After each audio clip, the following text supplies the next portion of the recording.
Welcome to the Gold Newsletter Podcast, your bank of knowledge of investment, economics, and geopolitics. Go to goldnewsletter.com for our publications and archives.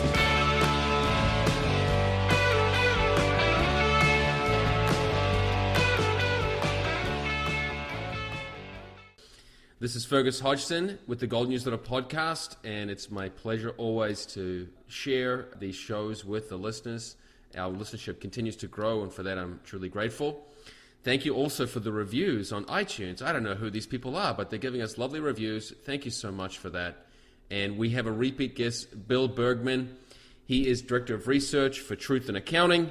This organization does amazing work. I've been following them for almost a decade now, which the years just fly by. So he manages the TIA Federal Project and the State Data Labs database.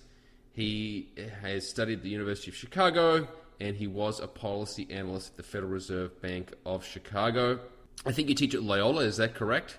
That's right. Right now I'm teaching money and banking. That's at about noon our time, and I'm also teaching public finance, so it's right up the alley of what we're going to be talking about. Dynamite. Yeah, so Bill, I'm pleased to have you back on, and I'll just recommend the website, truthinaccounting.org. Go there. I mean, basically, this is a small organization that does precious work, and recently they just gave out their financial state of the states, which it's 136 pages. I didn't know you guys crammed in so much material into this, but we'll let you tell me, why is this such a crucial report? Well, what the report helps citizens understand is the financial condition of their state government. Since 2009, as you said, we've developed this framework for studying the balance sheets of all 50 states. We put together our own, and Sheila Weinberg and Sean Cruz here at Truth in Accounting put together their own version of the state balance sheets across the 50 states. For decades, the 50 states had run up large debts in the form of pension obligations and retirement health care liabilities that were not even required to be recorded as debts on the balance sheet until 2015. And when the numbers arrived in 2015, they were massive compared to the bonded debt. And then in turn, in 2018, the governments reported finally these retiree health care and other post-employment benefits, which were almost as big as pensions. And the resulting balance sheets have shown massive holes in many states, including my own in Illinois and Connecticut, New Jersey. They're facing, effectively, future taxpayers are going to have to pay for the sins of the past. Many of the states claim to balance their budgets according to state law or state constitutional requirements, but yet 49 of the 50 states have these requirements, yet many states have run up these bills despite the fact that they claim to balance their budgets. And that was the concern that led Sheila to develop this framework and for understanding the... So if that is the case, since 2009 there have been two incremental, let's say, improvements to the accounting of each state. Why is there still a disparity? Is it just that they discount incorrectly or misreport these liabilities? Well, the reports were required to be under the Governmental Accounting Standards Board principles for GAAP for governments. Yes. And those standards were the ones that did not require the debts to be reported. Now they're being reported, and in fact, what you're touching on is another very important topic, and that's the discount rate that's used to discount these liabilities. Yeah. And that's another matter of hot debate. We take the states and the city governments at face value. We don't adjust their liabilities. For some people believe, and there's a very good argument that a lower risk-free discount rate should be applied. If that's the case, of course, the massive liabilities are much bigger. And in a world, for instance, in Illinois, where we have the benefits guaranteed under law and they're defined for the employees, it's hard not to make that argument that the risk-free discount rate, which would lead to even higher liabilities. Just to clarify for listeners, basically these state governments, and I'm assuming municipalities have the same problems, but they have promised all these retirement benefits, medical coverage, pension payments, and in the case of defined benefit coverage, they actually state we will give you this much in future. But at the same time, and with basically 100% certainty, or supposedly, they want to discount those to get the present value. at rates of 8% or something like that.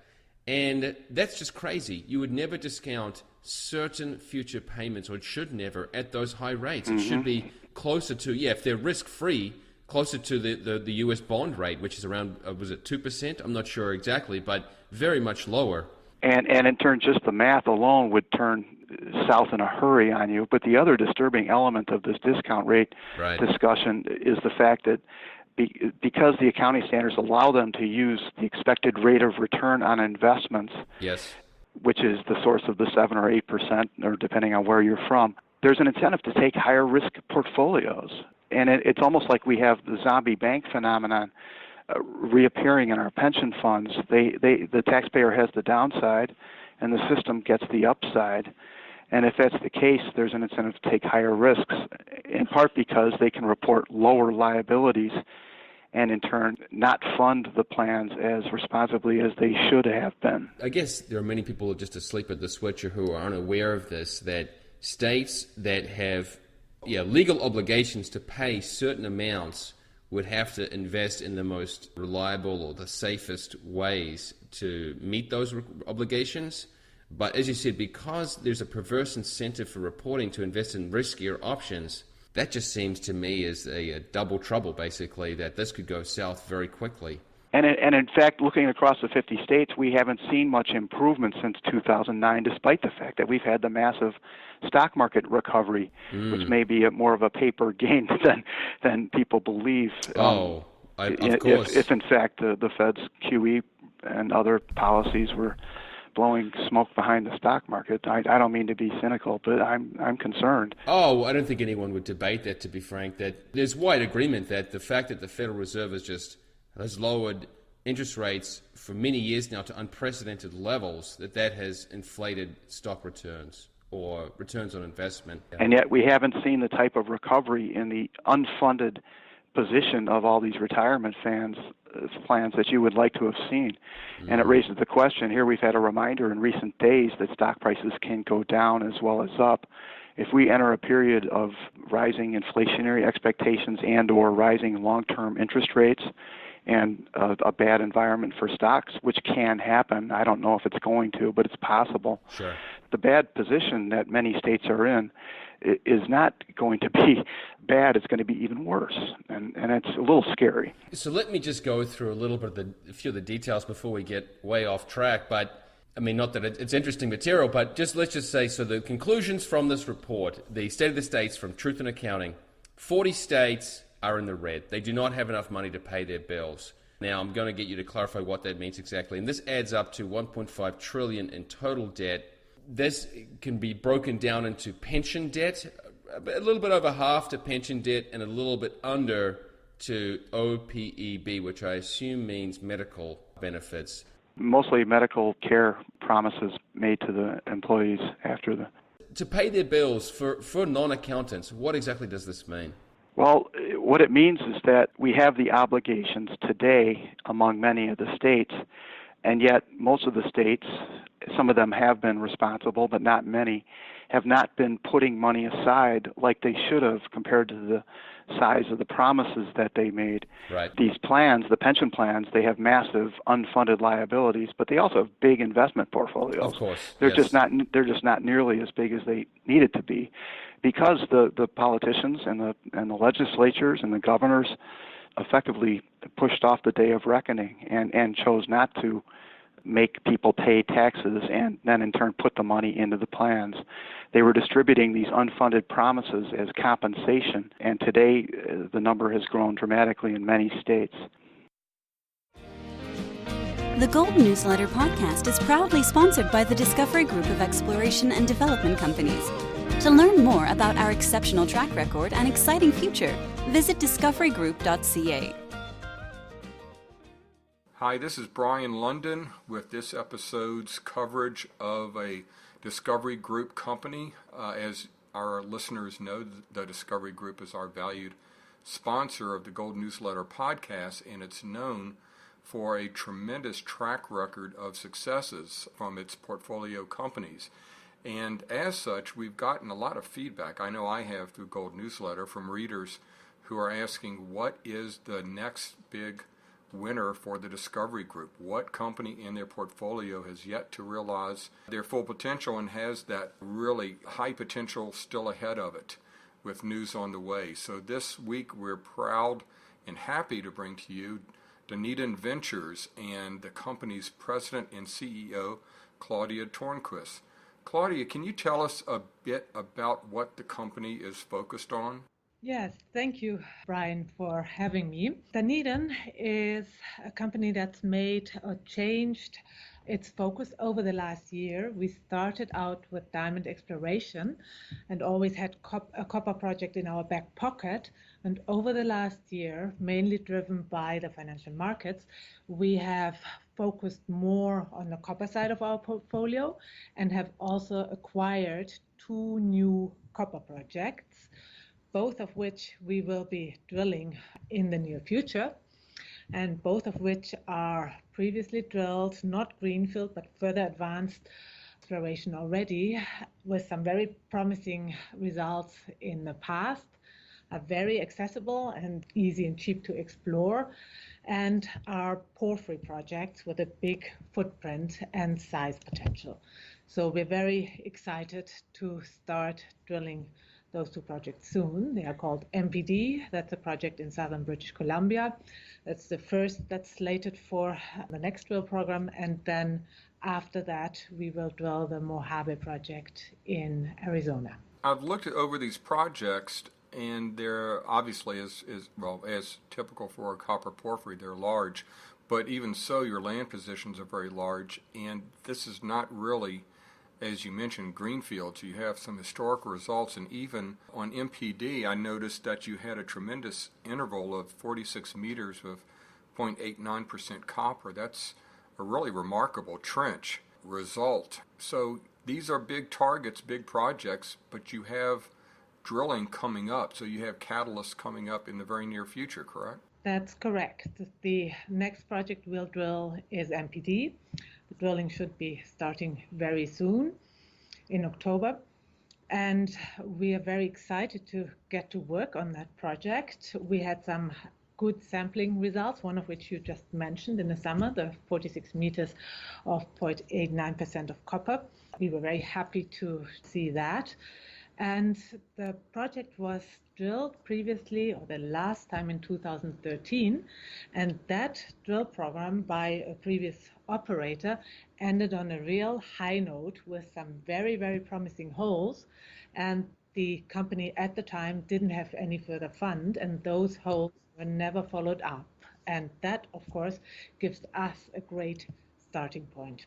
You know, it seems like there's a common theme here in Discovery Group companies, that you're capitalizing on some results of previous operators among these companies that perhaps misinterpreted what they had or ran out of money. I know that Northern Empire was taken out. That was one example of a group that came in and grabbed some properties at the bottom of the market and consolidated some land. Great Bear, of course, is a tremendous success, probably the biggest exploration story in the market today, and they discovered that a previous operator had actually misplaced or mismapped their drill collars by about 50, 70 meters, and it totally changed the perception of the project. And so you're coming in now and found some projects, or at least one, that was previously drilled and the company simply ran out of money, and you were there to swoop in and grab it. Is that a fair characterization? Or? I think that's very well said. The project MPD, when it was last drilled, the last operator, they drilled for the first time further down. In the past, this project has been drilled and always quite near surface. And in 2013, there were 2 deep holes poked into the project down to 400 meters. And the result of those was very exciting, in that the holes intercepted high grade, or good grades again, at depth, with the grades getting better as the hole was getting deeper. So there was one intercept of 120 meters of 0.25% copper, plus some gold on the side. And then a second hole, 450 meters away, had appeared to intercept the same zone, also same characteristics, higher grades at depth. And that's obviously very exciting, and that's a result you would normally immediately follow up on. But as I said, the operator at the time didn't have any further funds. That was in the middle of the downturn. And so we were able to scoop up this project. Well, that's great. So it sounds like you're vectoring in on the higher grade and a potential discovery. And I can't let you go without commenting on the tremendous people you have behind the company. Chris Taylor, who is, of course, the guiding force behind the aforementioned Great Bear success, is the chairman. You do have a diamond property still in the company, and you have, I guess, the world's leading authority on diamond exploration, and Chuck Fipke as an advisor and a large shareholder. And of course you have John Robbins, who is the founder of the Discovery Group and as a strong advisor. So it's really a dream team behind the company. If investors are looking for the next big thing out of the Discovery Group, I think this is a great place to look. So Claudia, thank you so much for giving us your story this week. Thank you very much, Brian.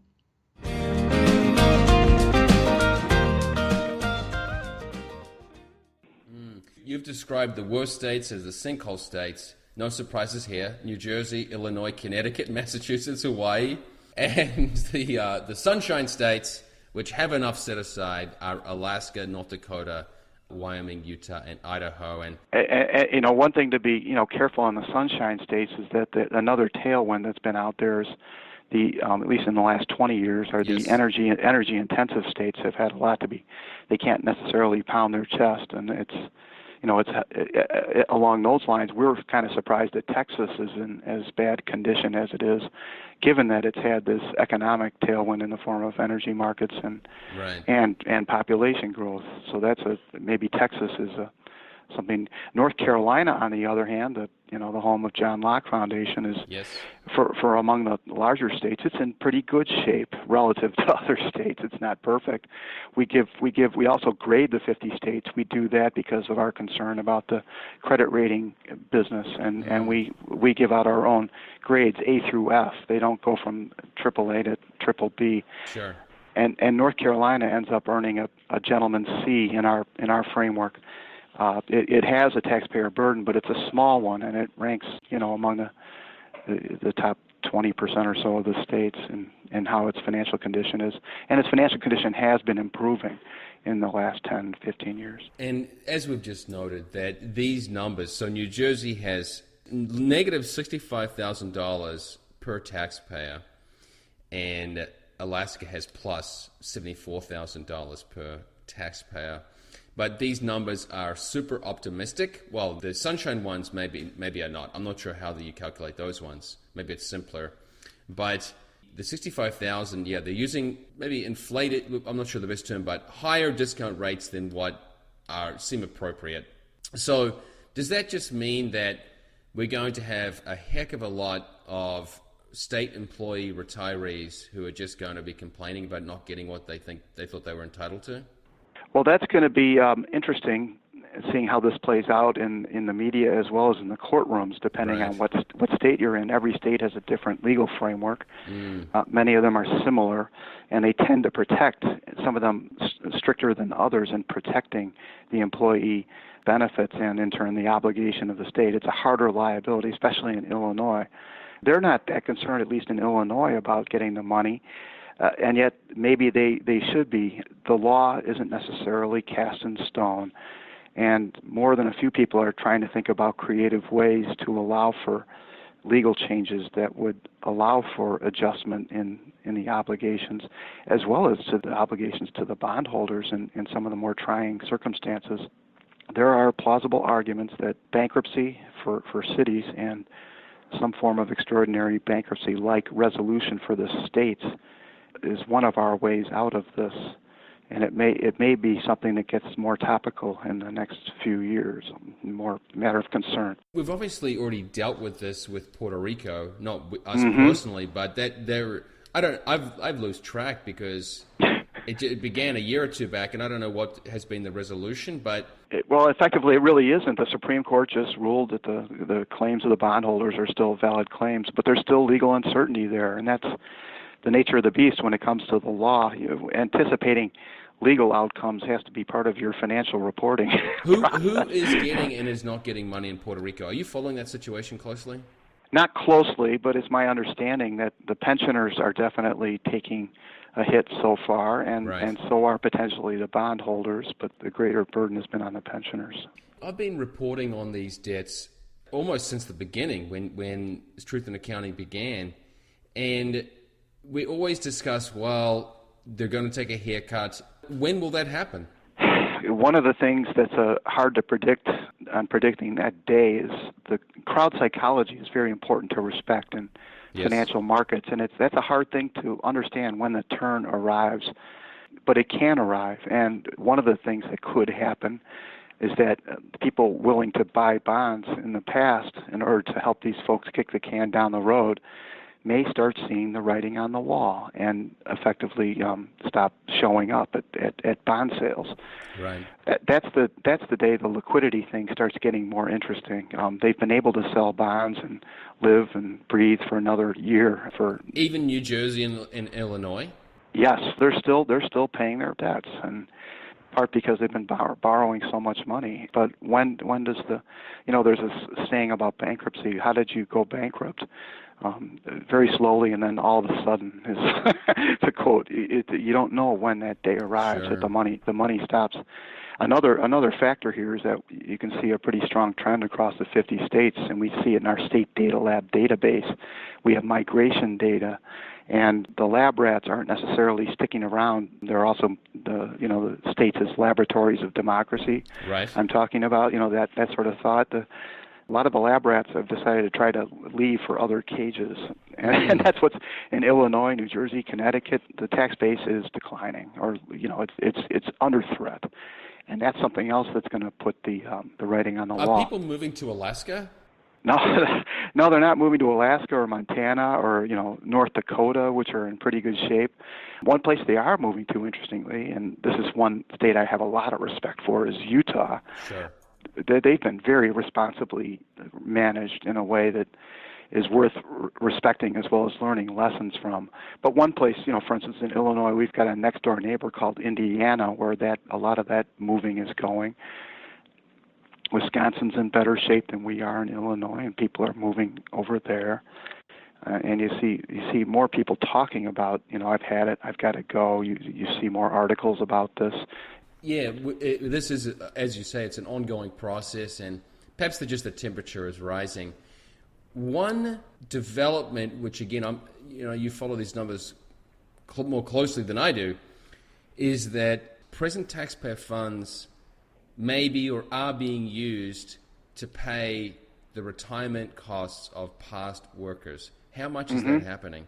Well, I think, it's hard to say how much of the current spending is on past services, and all the states are different, but it's a large number, and it's been getting larger. My gut says about one-fourth of the current spending is across the 50 states on average is for paying for people that you told you were going to give them money, but you didn't put the money aside to pay them in the future. So it's already happening. It's already happening big time. Yes. Yeah, and I guess that could come in the form of interest payments, but also just direct payments to maintain these funds that have shortfalls each year. Yes, and just staying even apparently is a challenge for many of the states. The unfunded liability has been increasing, not decreasing, even as more money is set aside to put it into the plan. Right. Aside from people leaving, has there actually been significant pushback from taxpayers to say, look, stop wasting our money on things that are not our responsibility?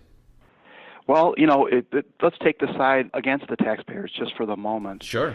This is a situation that citizens and taxpayers have allowed to happen on their watch, and maybe they should have been more vocal in the past.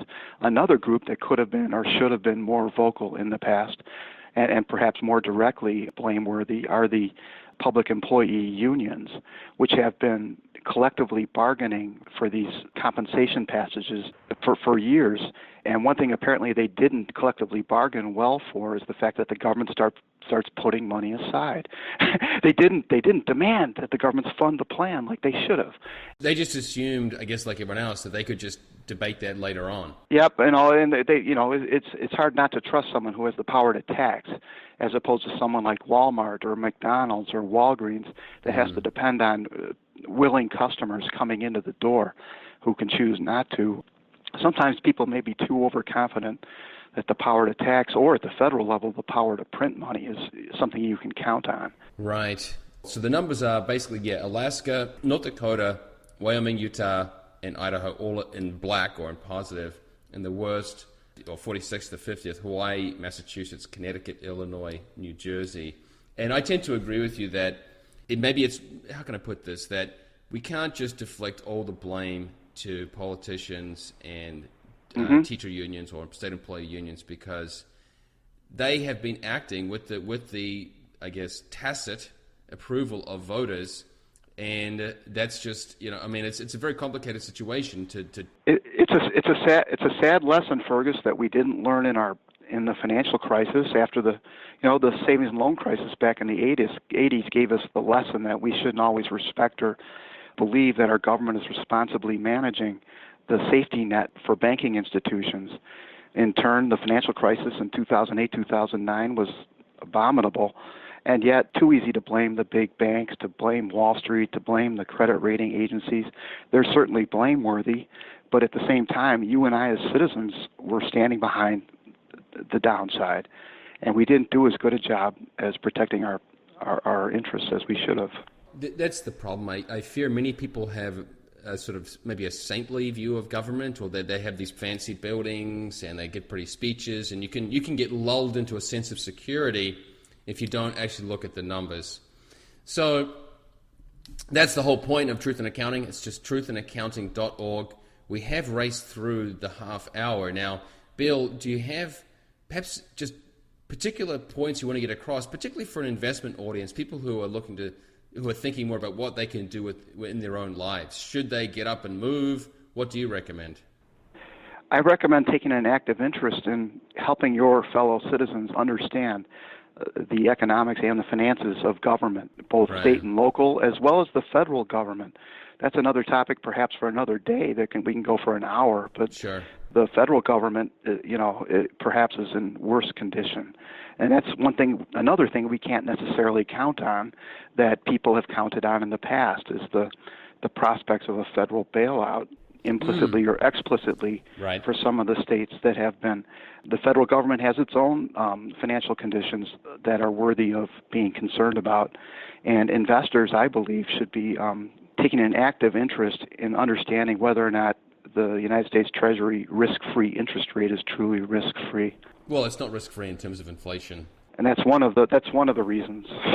Yeah. Our federal government introduces a balance sheet with understated liabilities that exceed the assets of more than $20 trillion with the following comforting sentences. There are, however, other significant resources available to the government beyond the assets presented in these balance sheets. They include the government's sovereign powers to tax and set monetary policy. In other words, we don't need to worry about our government because it can take our money away, or it can inflate the value of the dollar away. And sadly, we've learned lessons from history, 1933, 1934, 1971, that the government sometimes exercises those authorities in ways that aren't good for investors or citizens. Yeah, well, for better and for worse, people have seen what has happened to Puerto Rico. And although Puerto Rico was an outlier, the problem arrived much earlier, I do think that is somewhat reflective of what will come to the worst of these states, that there will be a tussle over, a bit of maybe chaotic response in the coming years. Now, how soon that will be, you say you're not sure, but presumably in the next decade or two, there will be a real battle for these funds. I think a decade or two is looking out too far. It could be sooner than that. Sure. Okay, Bill, always a pleasure to speak with you. Truthinaccounting.org is his website. Also, you can follow him on Twitter, and maybe we'll include a few other interviews with you, which you've done with other podcasts or other shows. So, Bill, thanks for your time. Thank you. Good to talk to you. Cheers. Bye-bye.